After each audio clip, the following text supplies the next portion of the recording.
Of course, it's the world's best university, but that's not because Minerva is so great. It's because everybody else is so terrible. Those universities ruin the kids because they spend 4 years not really learning and they think they know everything. 6 months later, you can give the exact same exam to the student. They will remember 10%. And that's a Harvard undergraduate. So we know that they don't educate the learner, they just certify. How do you calculate the grade if you have no exams? You come to Minerva and you get to live in 7 different countries. Today, there are 30,000 students in Minerva programs. Let's say I'm a university in Kazakhstan. So what are the modes of collaboration with you? Like I have no faculty, I outsource all my teaching to Minerva. It's actually quite the opposite. We work together with the university's faculties. In today's episode, we had a conversation with Ben Nelson, founder and CEO of Minerva Project, one of the most disruptive educational companies in the world. They built the world's most innovative university. Minerva University has no campus, no traditional lectures, and no borders. Instead, students live in up to 7 global cities from San Francisco to Buenos Aires and Tokyo and learn through live seminars, an active learning platform that pushes them to think critically and solve greatest challenges facing humanity. Ben's mission is to fix what's broken in higher education by thinking from first principle. And now, let's get started. Hi everyone, yet another episode of N-Factorial Podcast. N-Factorial Podcast is evergreen masterclasses with masters from different fields. Our guest today is Ben Nelson, founder and CEO of Minerva Project, founder of Minerva University. Ben, welcome to the program. Thank you so much for having me. This is an inaugural online episode for us. We've done 115 plus in-person episodes. This is the first Zoom episode. Hopefully it will work out, but we'll see how it goes. I very much hope it'll go well. Yeah. I first came across to Minerva. Let me tell my story. I believe it was 2014 or 15. It was a long piece. I can't remember whether it was Atlantic or Wall Street Journal. It was a really long piece because I actually took time to finish it, like maybe 2 hours or so. What I remembered is like your sort of a very innovative approach to education. The fact that you, I believe, recruited Dean of Harvard, who helped you with curriculum, and I think it mentioned also the fact that you raised 25 million from Benchmark. It's been a while. I tried to look it up in sort of like read it later or Pocket just to see whether it was saved, but I couldn't. But anyway, I just remembered that, and then for a period of time, I didn't hear much about Minerva, and then I heard back about it in, I would say, 2020, when I interviewed, we had a position at our company, and one of the candidates was a Minerva student who was interviewing, and then I sort of kind of like went back and asked her a lot of questions about Minerva. So it's really fun to connect with you today. That was great to see you. I love it when we've popped up in various spots around the past and come full circle. Let's go back to 2010. You are finishing Snapfish, and you're about to embark on your new chapter. You spent some time at Red Beacon, I believe, where actually Aaron Lee. We talked in 2014. He was one of our guests in the previous iteration of his podcast. So it's amazing. So tell us, go back to that time and sort of to describe the origin of Minerva. What were you thinking back then, and how did it start? Sure. It started actually. I was on the board of Red Beacon. I was the executive chairman, but definitely not full time. So it started really towards the end of my tenure at Snapfish. I'd been at Snapfish for a little over 10 years, and we were bought by HP. I ran it as part of HP for a while, and it was time to do something different. But I had no idea what to do different. And but I did realize that I didn't want to sell widgets anymore. I didn't want to just, sell a commodity that anybody else would sell, or, do your standard e-commerce. And I talked to my predecessor, the previous CEO of Snapfish, who became venture capitalist, Raj Kapoor. And when he asked me, I told him, hey, I'm going to be leaving Snapfish soon. And he says, well, what are you going to do next? And I said, I really don't know. But again, I wanted to have some impact. And he said, well, what do you really care about? What are you passionate about? I said, well, I really care about education, but I don't think you can really run an effective business in education. And he said, no, what are you talking about? There are all these businesses in education. And he pointed to a Korean company called Mega Study, which was a tutoring company that was worth like $1 billion, and had these celebrity tutors and all the rest. He says, look at Mega Study. You can definitely figure out something in education. And I said, oh, that's kind of interesting. And I kind of put that in the back of my mind. And about 3 months later, I was done with Snapfish, kind of wrapped it up, and I was thinking about then. Okay, so what is it that I want to do in education? And I kind of went back to these ideas that I had as an undergraduate years before, and said, well, how could I breathe life into those ideas? How can I actually take these concepts of curricular reform, which was really what I was thinking about as an undergraduate, not starting a new institution, and build something unique from that. And I remember that at Snapfish, we had a very effective direct-to-consumer website.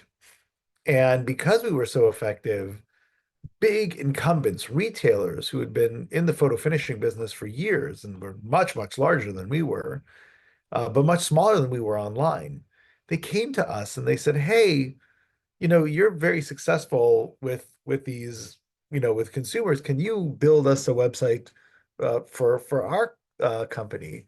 And we did, and eventually it became the bulk of our business. Was actually, even though we were a very successful direct to consumer website, we were an even more successful enterprise website.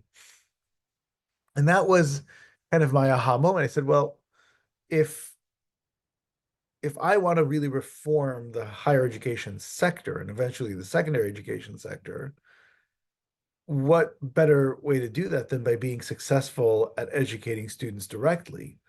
Hmm. And in what way is it important for the rest of the sector to see what will they follow? Will they follow prestige? So if I could build something very prestigious, then other people in the sector will be able to follow it. And that was the aha moment. Got it. And what was your next step when you had this sort of gem of an idea? What's next? Well, next, I didn't know anything about the business of education. So then the next step was really to meet with people who did. And when I was an undergraduate, I worked at a small business development center. And one of the MBAs I worked with, I was an undergrad. Most of the people working at the center were MBAs.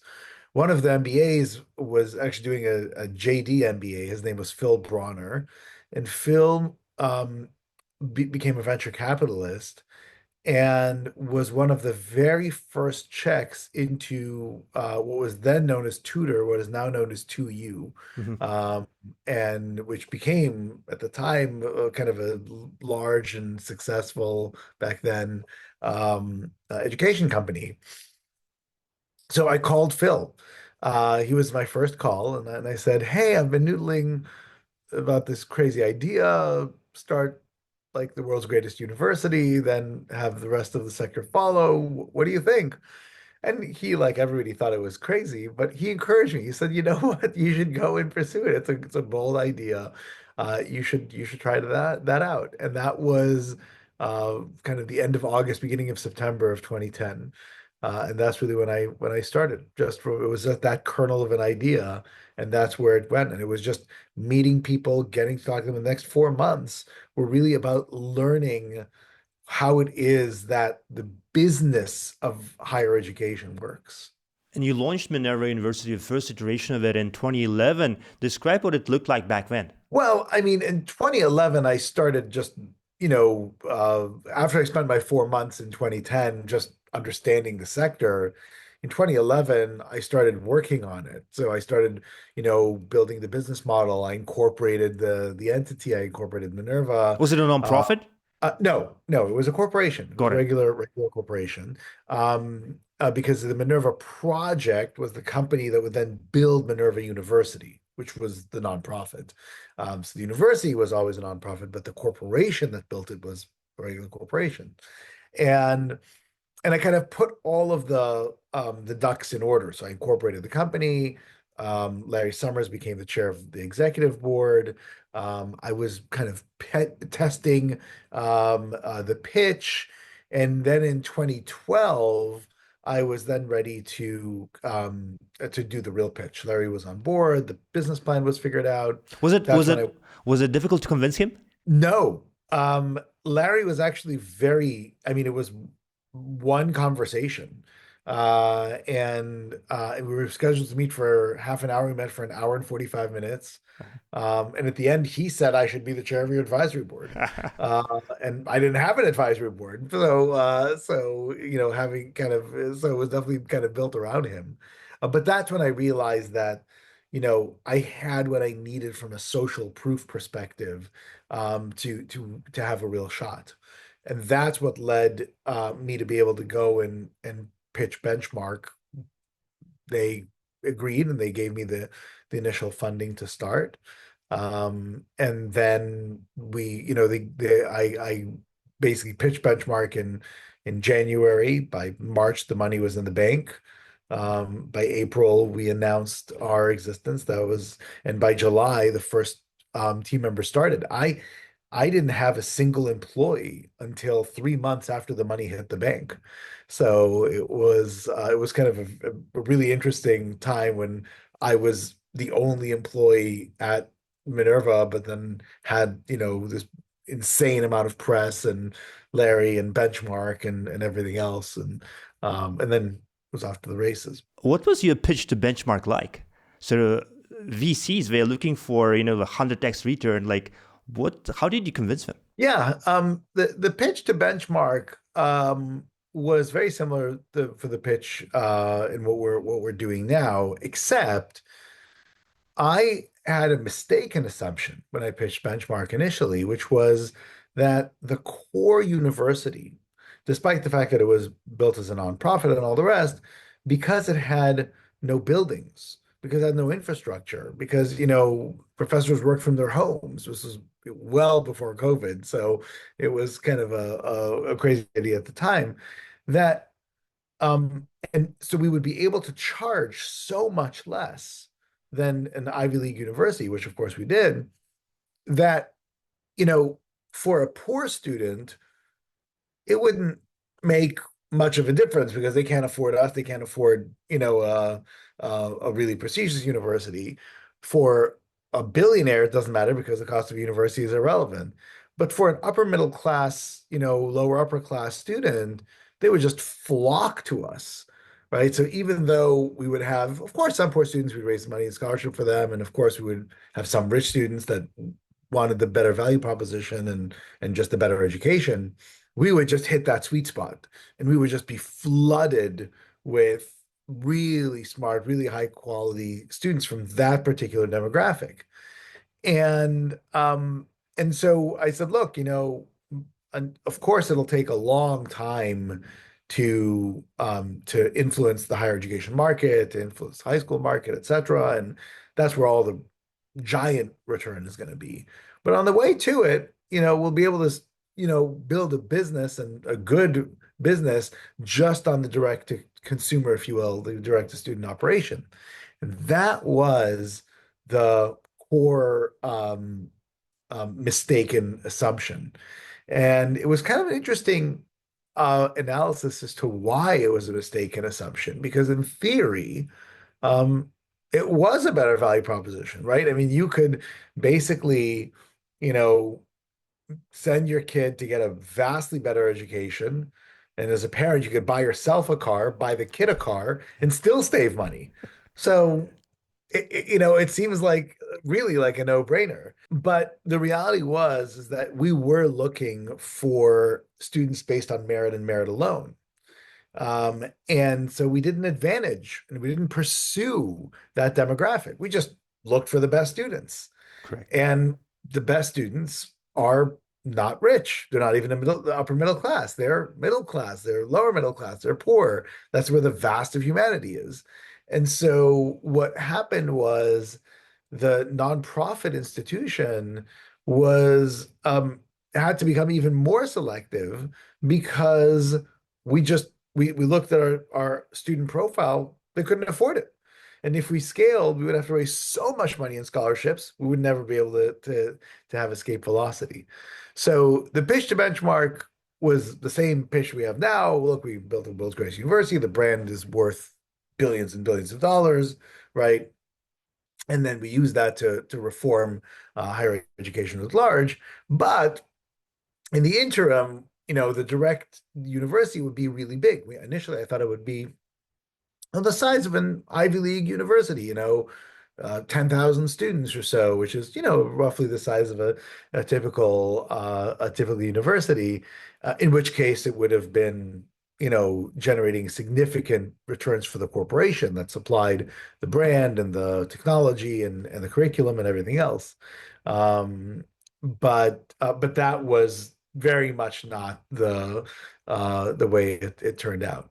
Tell us why it panned out in a different way. Like, why did it pan out differently from your vision back in 2012, I, 2011? I think that the biggest reason was that Minerva was a completely new concept.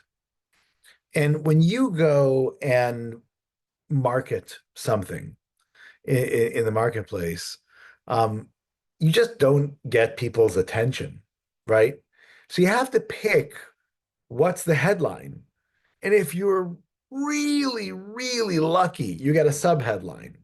And if you're outrageously lucky, you get kind of a first paragraph, right? And so the headline was, we're the best university in the world, right? We look at Harvard and Stanford as second-rate institutions. Big headline, juicy, exciting, and all the rest. The sub-headline was you come to Minerva and you get to live in 7 different countries during your 4 years, right? So that was, already like, wow, that's totally different. That's a value proposition.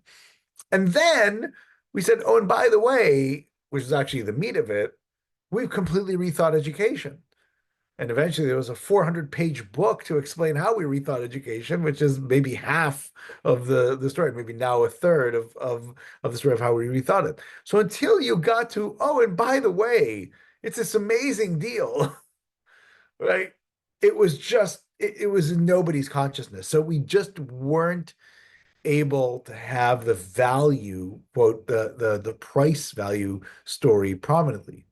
Whereas in my previous life at Snapfish, when we were selling 4x6 prints of photos, 9 cents, 12 cents, 15 cents, right? That was the headline. That was the first thing you saw because that was the thing you were buying. Everybody knew what a 4x6 print is, even though now a lot of people don't know what it is because nobody prints photos. But it was a very clear Value prop. price sale. Whereas for us, the price was the 10th thing you found out about. Got it. Got it. Interesting. Tell us sort of the key ingredients you launched with. The reality is that we launched with Minerva as it is today.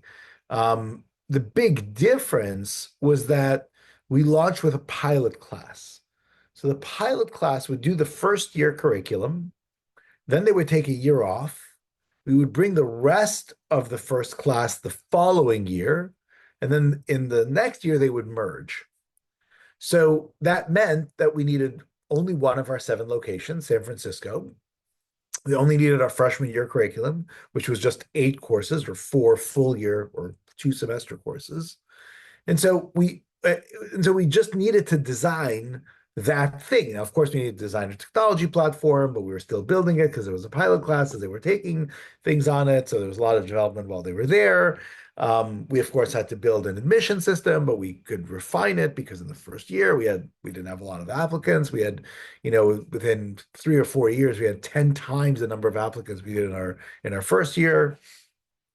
We had to only build these 8 courses. We only had to find one floor of a building to house the students in because there were only 25 students. So it was just a very miniature scale. And then the second year, again, it was just more first year students because the founding class was on a year off. They're on a break. So when we brought those students, we just revised those first year's courses. So as we were teaching them in the first year, we were revising them. And we still just had to have a place in San Francisco. We just needed the full building as opposed to the top floor. Um, and so then by the second year, we said, okay, by the third year, that is, now the classes merged. We brought in a new class. So they were in San Francisco doing the first year curriculum, but now those students, we said, okay, well, we still have San Francisco for the new first years, but for now, what became the second year students, we sent them to Berlin and Buenos Aires. So it went from having one location to three locations, but two at a time, meaning in the fall it was San Francisco and Berlin, and the spring it was San Francisco and Buenos Aires. And then the following year, we brought a third class into San Francisco, and then we wanted to light up Seoul and Hyderabad. But we said, you know what? Well, let's put these two classes together. So we'll only have to manage Seoul together, and we'll all have to manage Hyderabad together. And Berlin and Buenos Aires went dark. So we were still only in three cities, but now we had a third year curriculum. So that was a lot more courses, right? So we just took on this gradual complexity every year as we built it.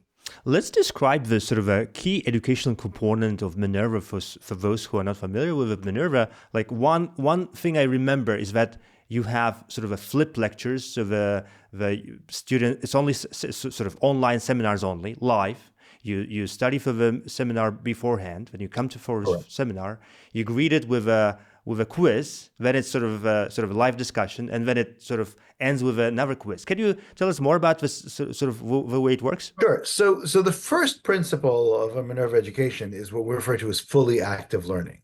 So fully active learning is uh, is the process not of acquiring information or initial information, but it's about application and cementing that knowledge.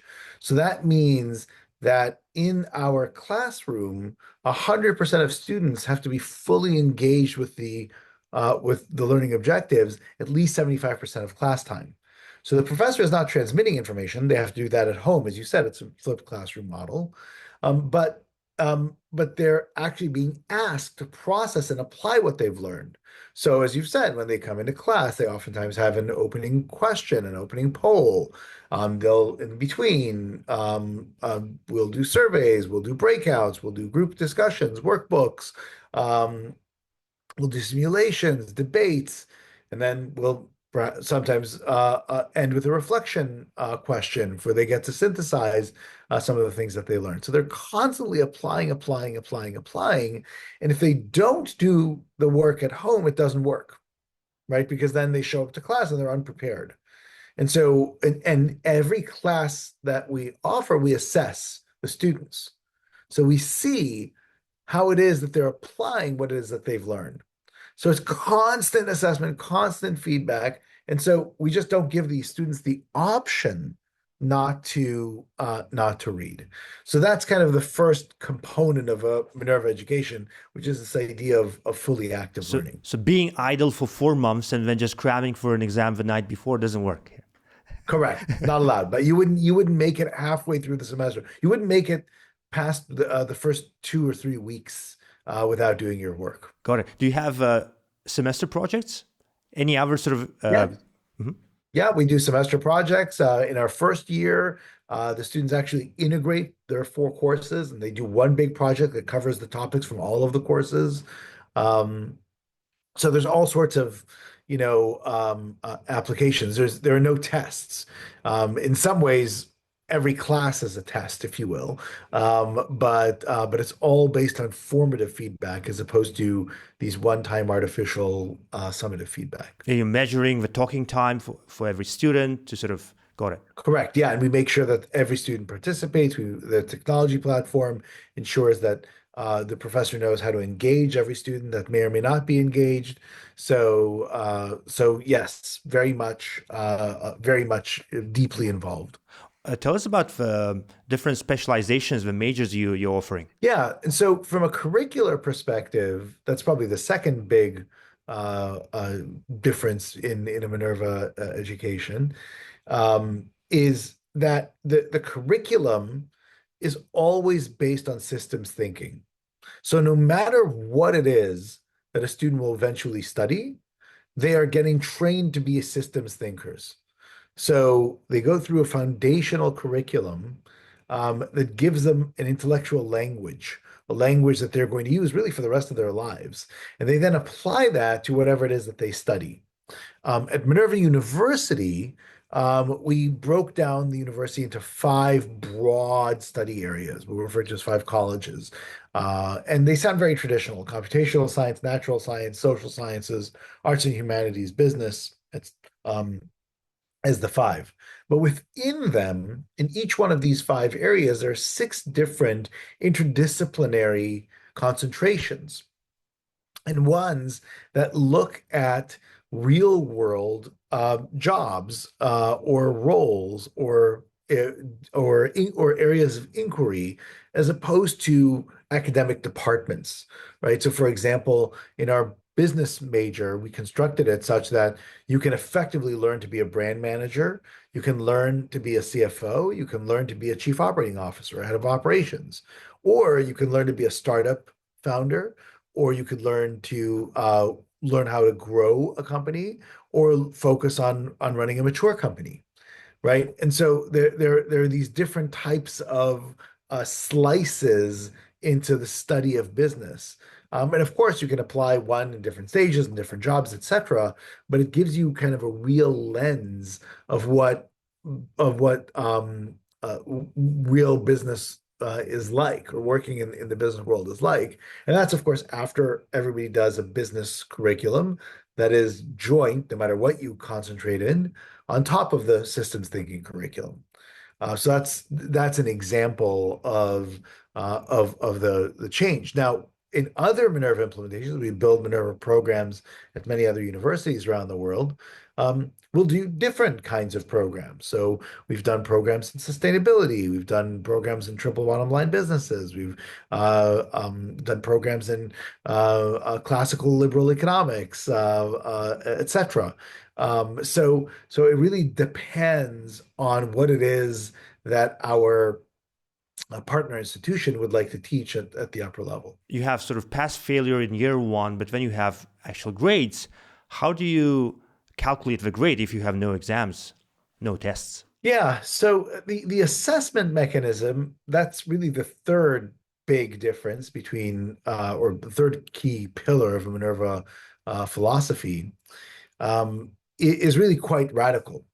Now, the reality is, in the first year, it's not a pass fail. Hmm. It's what was built to be a provisional grade, which means that the student could get, a B or a B plus or an A minus, but by the time they graduate, that grade will be completely wiped out. Got it. Why? Because you're actually assessing how well the student applies what they've learned in those classes in the first year in all of their subsequent classes.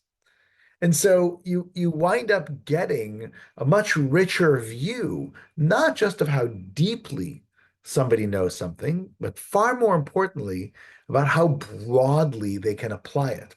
We can measure multiple dimensions of transfer, the ability to take a piece of knowledge that's learned in one class or in one context, and apply it in all sorts of other contexts.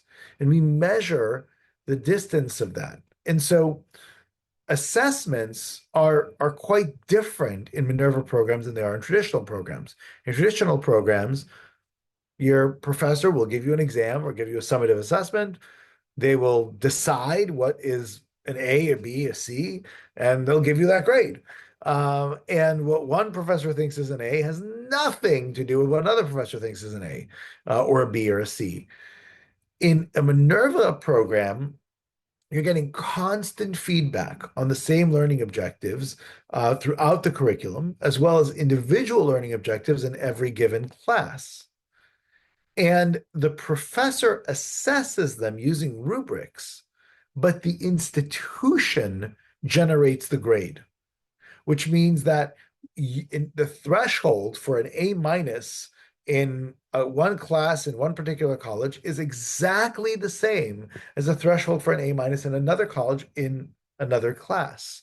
And it provides a level of integrity to the educational process, which is really just missing in traditional universities.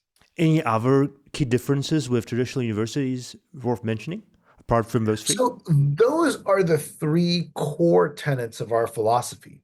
Now you can express them in all sorts of different ways. So for example, at Minerva University, you have the thing that most people know Minerva for, which is the global rotation, Mm-hmm. right? The global rotation is not there so that you can learn about the culture in Germany and Buenos Aires and Korea, etc. It is simply to recontextualize the environment in which you apply your learning. And so that means the more environments, the better, right? In the sense that if you go and apply what you learn in San Francisco and then apply it in Seoul, well, you've now applied it in two places and you may not see patterns emerge. And if you applied in four places, now you're starting to see some patterns. You applied in seven places, you're seeing a ton of patterns. I've always said that the ideal Minerva education is a 10 city rotation where you're doing your first year in your home city or San Francisco, our home city in that sense. You have your six rotations in the next 3 years to different countries. But then in the summers, you go and you get internships in more different countries, right? And you add that context as well. And you do that, and you can literally be deployed on any job, any place in the world, and you'll be able to learn how to navigate it. Do you have projects specific to the location the student is in, like you have sort of Buenos Aires project or Seoul Tokyo project? So that's actually the beauty of the curriculum. Every class at Minerva requires you to do a project that takes advantage of your location. Uh huh. But we don't tell you what to do in that location, right? We will just say, talk to a government official and figure out how X, Y, or Z are done.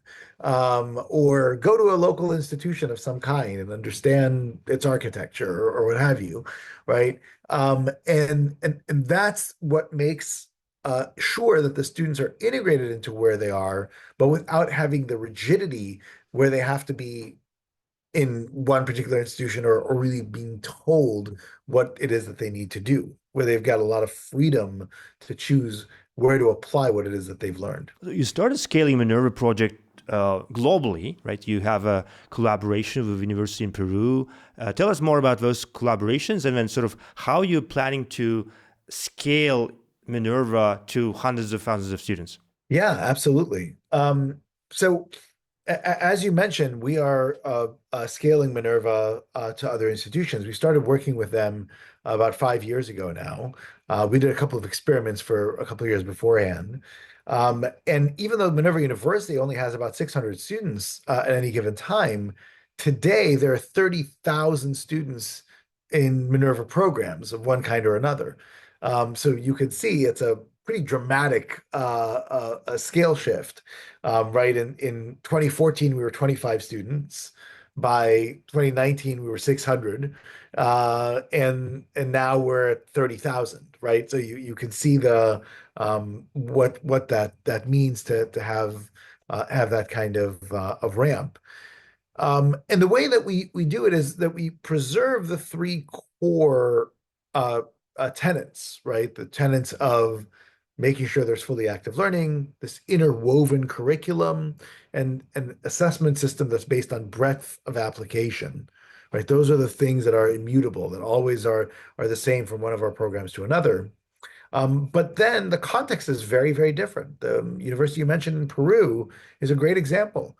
Here's a university that's an open access university, has thousands of students that come in every year, and they're using the same principles to learn as the most selective, most effective university in history, right? So very, very different student demographics, very different content areas, but same philosophy. Let's say I'm a university in Kazakhstan. So what are the modes of collaboration with you? Like, do like I have no faculty, I outsource all my teaching to Minerva, or what are the sort of different ways to cooperate? Yeah, no, it's actually quite the opposite. What we would do is we work. together with the university's faculty. So university would come and say, hey, we want to offer a Minerva program to our students. So what we would do is rather than say, oh, here's a Minerva program that we've already designed and built, go teach that. What we would do is we would say, okay, first tell us what kind of program do you want to offer? Do you want to create a general education program that every single student coming in is going to go through a systems thinking foundation that they're going to then apply to whatever it is that you currently teach? Or do you want to take a particular um, uh, college or particular program that you don't have or do have that you want to reform and Minervize that, right? And so maybe you want to create a college of design or college of sustainability or a college around business applications of artificial intelligence or what have you. And we will work with your faculty in any of those scenarios to define what is it that you want your students to graduate with? What tools do you want to make sure they have? What are the interdisciplinary areas, the content areas that you want to display for them? And then we will help bring those aspirations down to a learning taxonomy, to a curricular map, and all the way down to lesson plans. So we will build lesson plans alongside the faculty. We'll train them on how to and how to be effective Minerva professors, professors that do fully active learning and engaging students in that way. And then we code those lesson plans into Forum, which is the technology that we built to enable Minerva quality curricula. And then we support the partner university as it offers that licensed program from Minerva.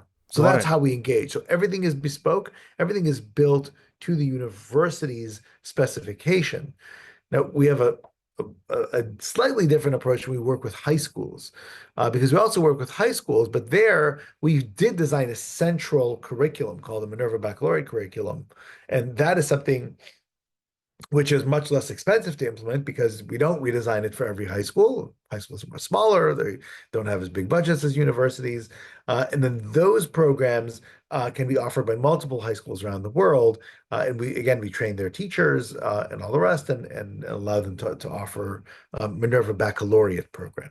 Now I see a lot of resemblances with your previous journey with Snapfish, starting direct to consumer and now Correct. going to enterprise, going to sort of partner with universities. Wonderful. When was your first graduating class? Was it 2016? Well, the first master's class graduated in 2017. Got it. The first undergraduate class graduated in 2019. Wonderful. The first undergraduate started in the fall of 2014, and then they took a year off, and then the rest came in the fall of 2015, and then they graduated in 2019. What master's programs are you offering? The master's program is a master's in decision analysis. So it's really a systems thinking master's program that is offered part-time. So it's for working executives that want to learn how to be better decision makers. 1 year program?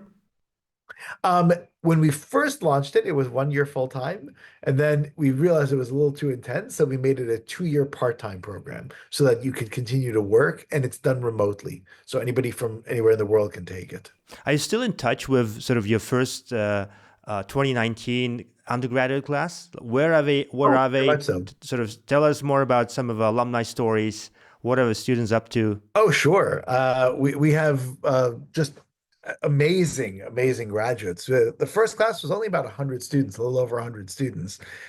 They came from, I think, 30 plus countries. So very diverse from all over the place. Um, we have a number of students that have pursued their PhD. We have some that are already professors, which is really Exciting. amazing to imagine. Their first class are already Minerva trained, undergraduate trained professors out in the world, which is really exciting. Um, we have a significant number of those students became entrepreneurs of big funded companies or of not they're startups, but they're very successful in that sense. I think in that class we had three teams of students that applied and got accepted into the Y Combinator program, which is the most selective accelerator program in the world. One of those companies is a healthcare company in Mexico. One is an e-commerce company in Brazil, and the third is a carbon capture, maritime carbon capture um, um, uh, company based in London. Do they come to And you for angel investing? Huh? Do they come to No, you for angel no one investing? asks me for stuff like that, which is but you know, it's I let them be. But they barely tell me about all of their successes. Every time I see Minerva alums, I have to scold them for not keeping me up to speed on all the things that they do. Look, it's a wonderful thing to see. We had, of course, students. Most of the students went into the business world, and they have prominent positions in technology firms, in venture capital, in the hedge fund world, in consulting and nonprofit, etc. And then we had all sorts of, interesting people kind of march the beat of their own drum, pursuing, great nonprofit work. Or we had one of our first alums became a silent monk. Wow. And that's a pretty amazing life choice. To pursue. So, we really have an incredible set of alums that came out of not only that class, but the class that followed. Anyone came back to Minerva to teach? Not yet. The PhDs that we have are at tier one prestigious research universities. Though some are still doing their PhDs. Um, I will say that a number of Minerva alums, undergraduate alums, teach in our Minerva baccalaureate programs, our high school programs, and so that's very gratifying. Exciting. So you've been in education for the past 15 years. Let's just sort of um, describe the educational landscape, the key players from the bird's eye view, so to speak. Like you have, on one hand, you have traditional universities, you have MOOCs, you have companies like Duolingo, you have the all sorts of iPhone apps and brilliant.orgs of the world. Sort of, how do you see the educational landscape? You have, sort of Yeah, one-to-one tutoring companies, Wyzines of the world. Sort of, yeah, let's sort of draw the landscape. sure. Well, you can cut the landscape in a lot of different ways. Hmm. So I'll give you at least my view of a very rough cut of landscape. I look at there's one giant bulk of the education landscape, which are certification companies. They exist to certify, meaning they give you a credential of some kind. Um, and that is a traditional university, a MOOC, anybody who kind of gives you a certificate of some kind, a badge, of the coding boot camps, right? Of which there were a bunch, and now they're almost all extinct because they didn't actually teach. Most of them did not teach people how to code very well, etc. Now, why do I call that a certification sector? It's because they don't educate. What they certify, we know if you give the same certification, right? If you go to a Harvard lecture, get a final exam at the end of the semester, you cram for it, you pass the exam. 6 months later, you can give the exact same exam to the student. They will remember 10% of what they tested correctly. And that's a Harvard undergraduate. Other universities are even worse, right? 5 to 8% recall. So we know that they don't educate the learner, they just certify.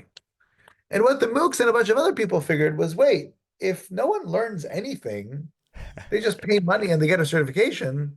Why bother with teaching anybody anything? Let's just give me money, I'll give you a certification.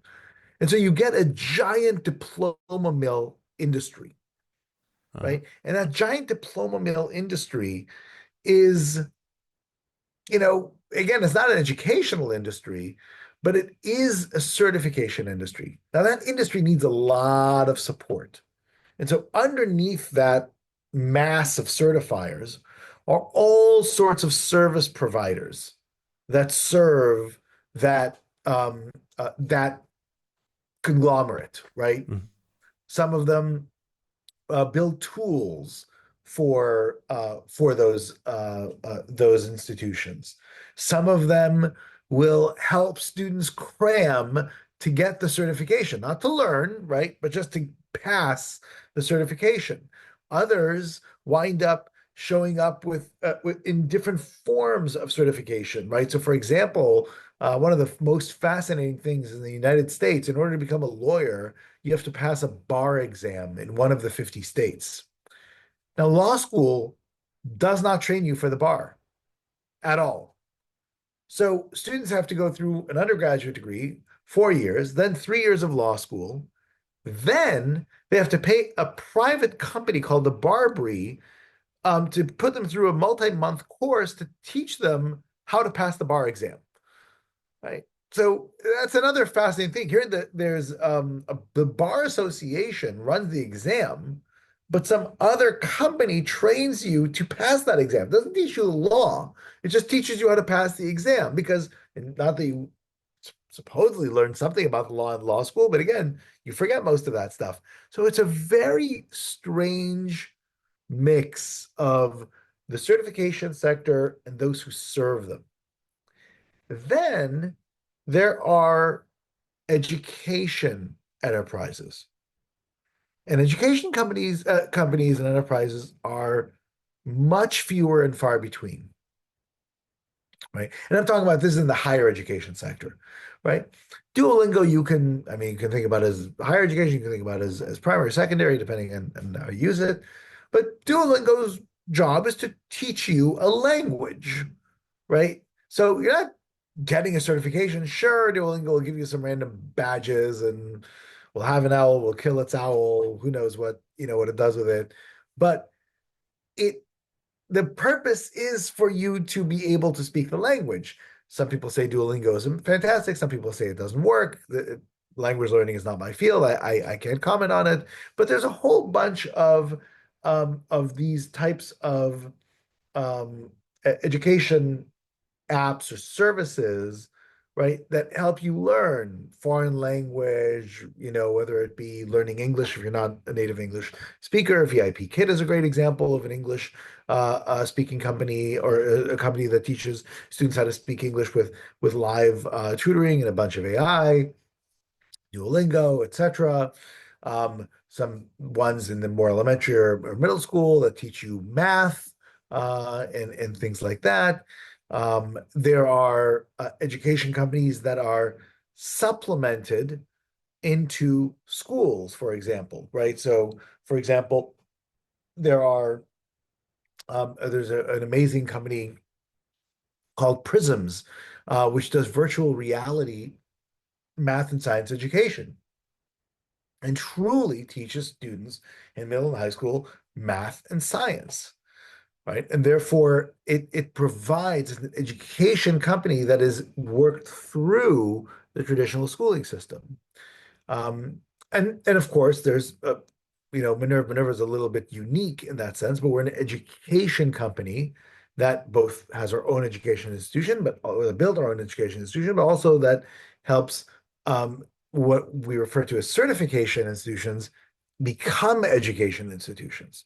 So it's kind of a reform element in that sense. So this is my very rough cut at what it is. Are you a certification company or are you really trying to provide an education? And that's effectively the economy. Now, ideally, you can do both.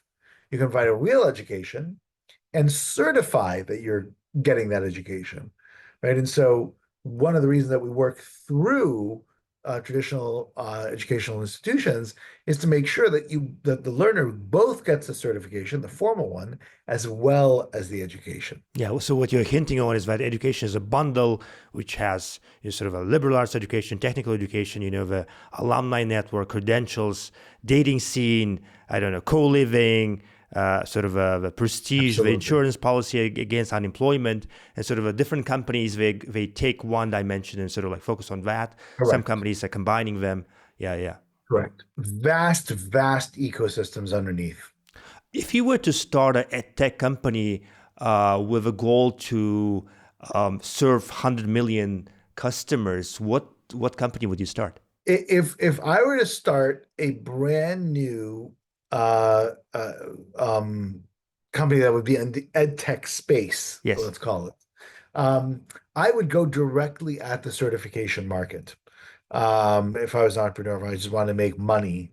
And here's what I would do. What I would do is I would figure out what makes very successful um, workers, employees, etc. And I would go to all of the high schools around the world, all the universities around the world, and say to them, look, whatever your certification right now, whatever education right now, I don't care. I just don't care. I'm not looking at any of that. I'm going to give you an assessment or a series of assessments. Maybe it's a month long, who knows? Um, and I'm going to pick the absolute best humans, no matter where you've come from. I'm going to take that database of humans and I'm going to go to the most coveted jobs in the world, most coveted employers, right? I'm going to go to Google, I'm going to go to Goldman Sachs, McKinsey, etc. And I'm going to tell them, I want 5% of your first year hires. I'm going to give you the absolute best workers in those 5%. And if you evaluate it and see that those 5% are better than the average when you get a 95%, next year I get 10%. And if 5% of that the annual pay? 5% of the incoming employees that you get for that year, Got it. the college graduate employees, right? And if they're better, I want 10%. Then I want 20, then I want 30, right? And what'll happen is the more of these companies that you have exclusive, and eventually those companies will say, well, why would I ever recruit from an Ivy League university? Why would I ever recruit from Oxford or Cambridge? Why would I ever recruit from a top university in any country? You are much better at identifying talent than those universities do. And in many cases, those universities ruin the kids because they spend 4 years not really learning. And they think they know everything, right? So your assessments have been able to figure out who the best students are. And then every student will say, wait, why am I spending 4 years and wasting my time? Because this assessment just gets me right through the door. I'll spend those 4 years bettering myself. I'll spend those 4 years learning the things I need to learn to do well on that assessment, right? And that will effectively short circuit that entire world. And so what universities will then have to do is educate. Got it. At that point, they'll have to say, oh no, somebody has hacked this selecting kids at 18. They're selecting them at 21. You have more data when they're 21, right? We were selecting them at 18, right? So if somebody's now cutting us out and selecting at 21 when they have more data, when they're about to enter the workforce, they don't have to project in the future, that we actually have to add value. And they're going to have to start having to compete on education. But in the meantime, this startup that'll address certification will make billions. What's the business model? Are you going to charge students? Are you going to charge sort of employers? Eventually, you'll charge both. Hmm. Initially, you'll charge neither, right? Because initially, all you're going to do is Network you're going to effect. prove it out, Yeah. right? But after you prove it out, you'll charge employers, and then after you prove out the employers, you'll start charging students, right? And then you'll have a win-win. So essentially, you're going to create a work assessment test for any profession, A generic one. generic one. So, oh, that's going to be like one for all. Any sort of got it. So basically, let's say I'm a hiring software engineer, and I'm going to sort of look at their Ben Nelson score, which let's say they took a month to get assessed, and then I know how rigorous that assessment is, and sort of Right. I trust the system. I don't have to do the yeah. And then you put them through an interview process to see Got if it. they can code, right? Interesting. And which is fine, right? So you know for your 5%, you interview three times as many students, you pick the ones that you like. Well, we guarantee when they show up on the job, they'll be hungry, curious, smart, humble, all the rest, and they're going to crush everybody else. Got it. Very, very, very, very cool. I hope some of the entrepreneurs in the audience will tackle that. I have a question about coding bootcamps. It just so happened that I spent a decade in that industry. Sort of, what do you think coding bootcamps got right, and what did they get wrong? I think overwhelmingly, what they got right was the intensity. That by and large, coding boot camps were serious about, yeah, some of them were serious, the best ones were serious about the amount of time that they were demanding students devote, right? What they got wrong was the length of the boot camp. What is as far as I can tell, the most effective coding boot camp that exists? It's 42, Mhm. right? 42 broadly takes 3 years. It's not a shortcut, right? Everybody else was hoping that life is better with shortcuts, right? And this is the key problem that people don't understand about the education cycle. Sure, are you wasting time? Oh my God, you're wasting a crazy amount of time in our education system. But it's not that that you're taking your 16 years of schooling and you can do it in 4. Sorry, you've got to develop. Mhm.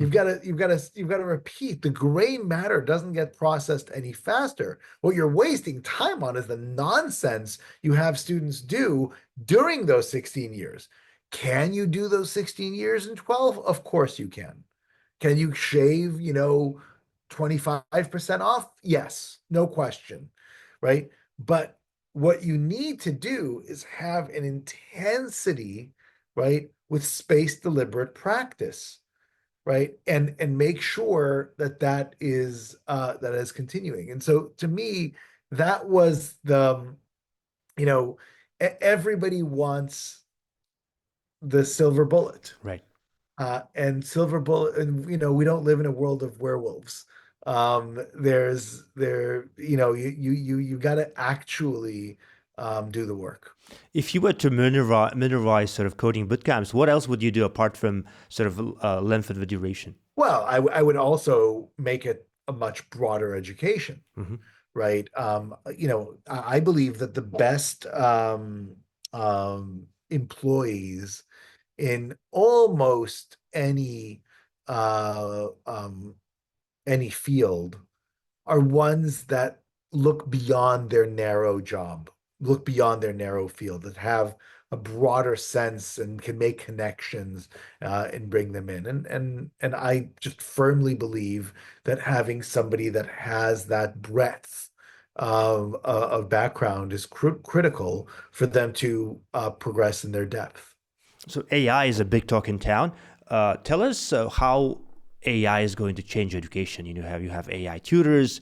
I've seen a few startups doing sort of AI video calls where you sort of you join a Zoom call just like this, and then you have a sort of a beaming object talking to you and asking you, probing you with different questions. Tell us more. Like, what kind of innovations are you going to see in the next 10 years? One of my professors when I was an undergraduate 30 years ago told me, he said, Ben, there's a devil's bargain between professor and student, which is that the less work they both do, the happier they both are. Uh, It reminds me of a motto of socialism. We pretend that we're working, and they're pretending that they pay us. exactly, exactly. And AI turbocharges that. It can turbocharge that. It can certainly turbocharge the professor not working hard. It can certainly turbocharge the student not working. And that's what we have to be careful of. And again, in a world of certification, as opposed to education, you just want the fastest, shortest path to certify. And so the need for taking the hard road and all the rest greatly diminishes, because all you want is a piece of paper or digital badge or what have you. And so the imperative to use AI properly is largely missing, right? You can build the tools, but what's the incentive for the human to use them, right? And so that's really the question. Now, does the flashing orb get you to be able to pass the test better? Okay, well then that's fine. But does it teach you? Unclear, right? If it's just a flashcards have been around forever. So fine, there's an animated flashcard. Okay, great. It's an adaptive flashcard. It's a responsive one.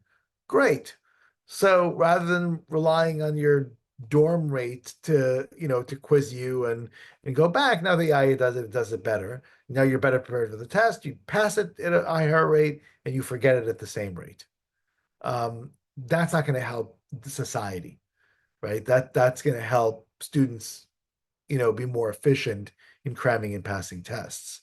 So the real question is, how do you, and it's not even a mystery as to how to build good AI tools, and they're going to get better and better as the AI becomes more and more sophisticated. The real question is, how do you create the incentive for the learner? The professor doesn't need to work hard. That's the good news. The professor, they're just there to facilitate. And so the AI can take over things from the professor. The professor is delighted, the institution is delighted, everybody's happy. The learner needs to actually struggle. So what does that mean? How do you create an incentive structure that enables the learner to do that, that incentivizes the learner to do that? How do you create a curricular structure that is AI aware and makes sure that they know that the learner is using AI and still benefiting from it, et cetera, et cetera, et cetera? So the questions for me are just the previous question you asked. It's not about, can I build the AI tool? Building AI tools is not hard, right? The question is, can I have the philosophy, the pedagogical philosophy, the educational philosophy that can then have a purpose-built AI tool to enable? Is there any other advice you have for edtech startups, edtech startup founders, looking for ways to integrate AI in their products? I think that you always have to go back to first principles. What is it that you are trying to achieve? Not first order, second, third, fourth order effect, right? What is it that the tool is built to do? And if your answer is, oh, I want to cut the time that it takes a student, well, you know what cuts the time to zero? Just Not having learning. the AI do it all, right? Not learning, I'm not like doesn't take any time at all. So you got to be more sophisticated. Got it. If you had $1 billion right now to take Minerva to the next level, what would you do? Oh, I do a bunch of stuff. First and foremost, one of the things that was really interesting in my building of Minerva, I assumed, as in some ways the way I discussed, I said, oh, I'd build the world's greatest university, and then everybody else would follow, and it would be really simple. Nobody would be able to really get to the heights of Minerva University, but they would aspire and they would get closer. What I didn't realize was that when I built Minerva University, it was the first thing I built in education. And so I made a bunch of mistakes, right? What are So, they?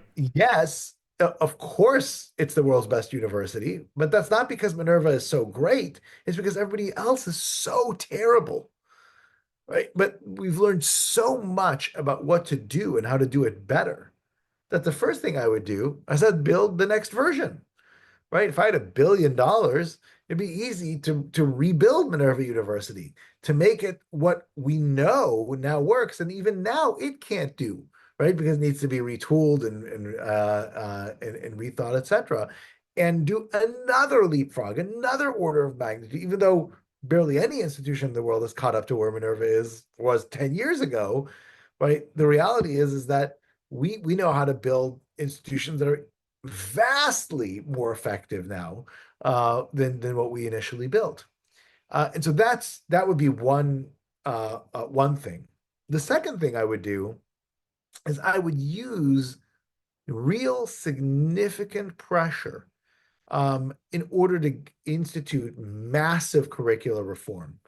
I would work directly with governments much more and more so. I would get employers to put bans on hiring from traditional universities and make people aware. I get them a pipeline of students so that they could opt out of the system and force the system to reform.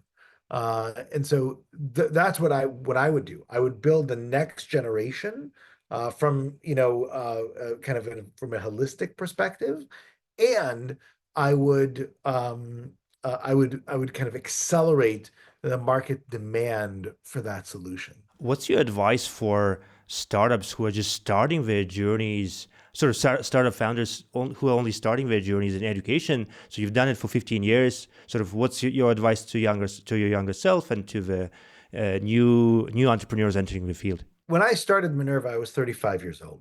It was not my first rodeo by any stretch of the imagination. And I knew that it was a 50-year journey. So I was locked in on that time frame, right? I'm about 30% of the way there, right? So excited, really happy with where we've been. So I no know there's a surprise that the traditional university is so strong. right, Yeah, exactly. yeah. Right. So that was a significant lift, but I knew it would be. And obviously, I mean, the ambition of Minerva is unlike the ambition of most other EdTech startups, etc. But a lot of EdTech startups, a lot of startups in general, you don't flip them in 18 months, right? It's not like, oh, people invest in 4 years and then you're done. It's a long haul. It takes time, it takes years. So I would just counsel um, people who enter the space to be aware that it is going to take longer than you think, and be prepared for that length. Got it. We have a traditional kind of rubric at the end of a episode, which is called Top Three, where a guest recommends his top three books, movies, quotes, and so forth. Let's start from books. What are some of your favorite books? Perhaps my absolute favorite. I'm a biography. I read biographies, so I like them quite a bit. But my favorite biography is Robert Caro's amazing multi-volume life of Lyndon Baines Johnson, um, President of the United States. And it may sound very strange and very niche, especially for a non-American audience, but it is a sweeping history of the United States in the kind of middle of the 20th century, through the eyes of LBJ, and early and middle 20th century. And it is also a study in character, and a character which at first appears vile. I mean, absolutely awful. And then you see these hints, these glimmers, initially, once in, decades, but then the sense of doing what is just and historic, and it's extremely important. Something more relevant is The Last Lion, which is the biography of Churchill, which is had world shaping impact in profound ways. Um, Going from that obstacle to obstacle without losing enthusiasm. Yeah, correct. So huge fan of that. And then of course, I'd be remiss in not mentioning the book that we wrote for anybody interested in education. Not that it has anything to do with those first two, or is anywhere close to that import. But if you are in the world of education and you are thinking about institution building, we wrote a book called Building the Intentional University. And it is a recipe book for how to build an institution. And I think it's worthwhile reading, specifically if you're doing that. If you're doing other things, not worthwhile reading. But if you want to build institutions, I don't know of other blueprints that exist. I haven't asked you about the Minerva playbook, but now I know what to work on after this episode.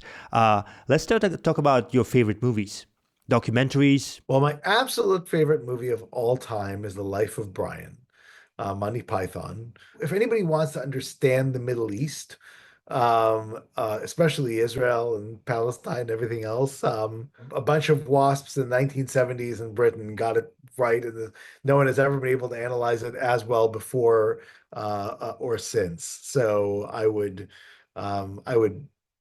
highly recommend The Life of Brian. That's kind of my go-to movie of all times. Um, as far as kind of the rest of the list, it's long, and there's not much of a particular order. I like kind of crazy movies. I like movies like A Clockwork Orange and Everything Everywhere All at Once, and movies that kind of break Crouching Tiger, Hidden Dragon, movies that kind of break the norm and change the approach. I love movies that are just profound epics, The Godfathers and things like that. Those classics. I like a lot of fun. I find a lot of great humor and to be very insightful in a lot of movies. So it's broad. You mentioned Everything Everywhere All at Once. It just occurred to me that 24, the production company behind it, is sort of, in a way, is a Minerva project of sort of trying to disrupt Hollywood in many ways, because it's sort of they created the company as a response to sort of a marvelization of cinema, and trying Yeah. to kind of bring the indie cinema, trying to bring the sort of alternative view, kind of original movies back to the theaters. Very cool. Yes, absolutely. If you were to, let's say you are kind of designing your office and thinking of your favorite quotes to hang on the wall, which are reflecting your values, what would those quotes be? Well, that's a good question. I mean, our mission is kind of central to that. It's, we nurture critical wisdom for the sake of the world. That's kind of our central mission, our central reason for being.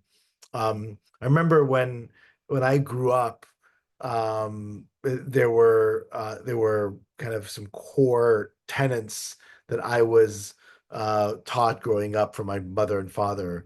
My mother had perhaps uh, uh, the two most memorable ones. My father had two very practical ones. My father's he always told me take it easy because I was all very high strung, high stressed about things, and then don't take it to heart. Don't be so emotional about things, and I've kind of worked through that over the years. My mother's were perhaps a little bit more profound. She said that the truth is the best lie. And I always found that to be a great motto, Can you unpack that? which basically means anytime that you're trying to invent an excuse, a story, lie, basically, best things to do is tell the truth. It always works better. It always is more sustainable, and it is much better way of living. And the second thing she said, my mother was born in Poland, um, She said in Polish. I cannot say it in Polish, so I'm not going to bother trying. But basically, it translates into what the sheriff can do, you can't, you little stinker. And it basically reminds certainly a kid growing up what their place is in humility, and that positions are earned. You're not just born into them. That you got to work to be able to um, to to to have privilege, and that keeping that humility is really important. You mentioned LBJ, Winston Churchill. Anyone else from dead or alive whose work you admire? I mean, my God, there's so many. I mean, of course, the great scientists, and my parents are scientists, and the amazing work in scientific breakthroughs throughout history, from Einstein uh, um, the, to the great physicists of the 20th century, the great biologists, etc. The brilliance of Newton and Leibniz and Descartes and all the rest. Um, I do find the kind of the great philanthropists of old, of course, Carnegie and Rockefeller and all the rest were the robber barons and made their money in all sorts of questionable ways, despite the fact that they created the rules of those eras. But how they gave back, how they helped structure society, the impact that they had. Um, you cannot overlook that. It's a really, an amazing type of accomplishment. And so I do believe that there were historical figures um, who really shaped society, and they were flawed. And I think this is one of the reasons that both Churchill and Johnson's biography, LBJ's biographies, are so interesting. Um, I don't know of pure humans. I've never encountered one, never read of one. Um, they're all deeply, deeply flawed individuals, and somehow they had profound, profound, lasting impact on the world. And that's it's something worth contemplating. When you're stuck, who do you typically talk to? What do you do? When you need some, I don't know, business advice or strategy discussion? I have first and foremost, I have my family, my parents, my sisters, my life partner who I like talking to and getting their perspective. Um, but but the reality is that when I was 23 years old, I became a CEO for the first time. And this was at a time when 23-year-old CEOs were not a thing. This was a long time. It was in the last millennium, let's Yeah. put it that way. And that was not common. And I remember I moved out to Silicon Valley, and I was, I guess, 24 by then. And I met somebody. I don't even remember, sadly, I don't even remember who that person was. Um, and they asked me what am I doing? Who am I? What do I do? I said, oh, it was Ben, and I run this startup. And he said, what do you mean you run? He said, I'm the CEO. He says, how old are you? And I said, I'm 24. And he said, my God, you have the loneliest job in the world, and you're 24 years old, and you're going to be alone for the rest of your life. And at the time, I thought he was some, old geezer. Oh, who are you? What do you know? Blah, blah, blah. But the reality is that being a CEO is extremely lonely. Everybody else has peers. Your board has peers, your reports have peers, and you go to advice for your board, you go to advice for your team, your reports, you go to advice to your former colleagues, but nobody has the context that you have as the CEO. Um, and so it's a lonely life. And those that have great partners, life partners that also happen to be, you know, uh, you know, heads of companies in adjacent spaces and things like that, that is an extraordinary gift for this life. Very true. What's your information diet? What do you read apart from books, blogs, podcasts, anything else worth mentioning? A lot of news. I'm a kind of a voracious news reader, both, of course, in the world of education, but also general politics, things like that, and a few podcasts, but nothing religiously. Maybe outside of hardcore history, I'm kind of a history buff too. So history, biography, and a lot of news. What's your go-to news website? I do kind of, New York Times, CNN, Economist, Got it. I tend to try to get the facts, rather than opinion. And so I tend to try and sift through and just understand what is happening rather than into some particular take on it. So critical think. Politico is another very, very good website for Say it again. mostly Politico, Got it. for American politics, which I read religiously. You mentioned that critical reason, critical thinking is part of Minerva mission. What's your advice for someone who is no longer kind of a student, who wants to be more, who wants to get better at this? What's your kind of what would you suggest them? Yeah, my basic suggestion is, if you read 100 op-eds, you should find disagreement with 95 of them. If you don't, then look deeper. Work hard to come up with an argument for the other side, Correct. even if it's not Even if it, natural. even if it sounds like it should resonate. Interesting. Final personal question. How do you use AI in your daily work? Do you use Claude, Perplexity? Yeah. The reality is, Claude, Gemini, OpenAI, but much of my work doesn't require or benefit from AI. My teams use it a ton. But at my level, what do I do most of the time? I talk, I present, I'm on stage, I edit, right? Rather than write de novo. And so my personal use of AI is not significant, interestingly enough. I'll ask questions. Of course, I use AI a ton instead of searching and things like that, but summarizations, etc. But Google you replacement know, in a way. Yeah. yeah, it doesn't really. I will say AI has not generated significant productivity in my life. It's generated significant productivity in my company's work, but not in mine.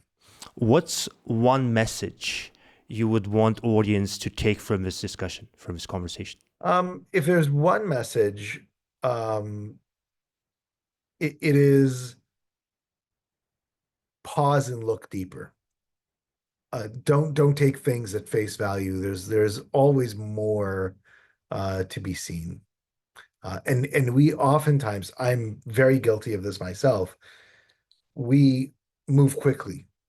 We don't, stop. We don't look. We don't question and think what's underneath this. Um, and uh, and that's really quite important. I've trained myself to do that in the business world and decisions. But it's useful advice in any aspect of life. Pause and reflect. Beautiful.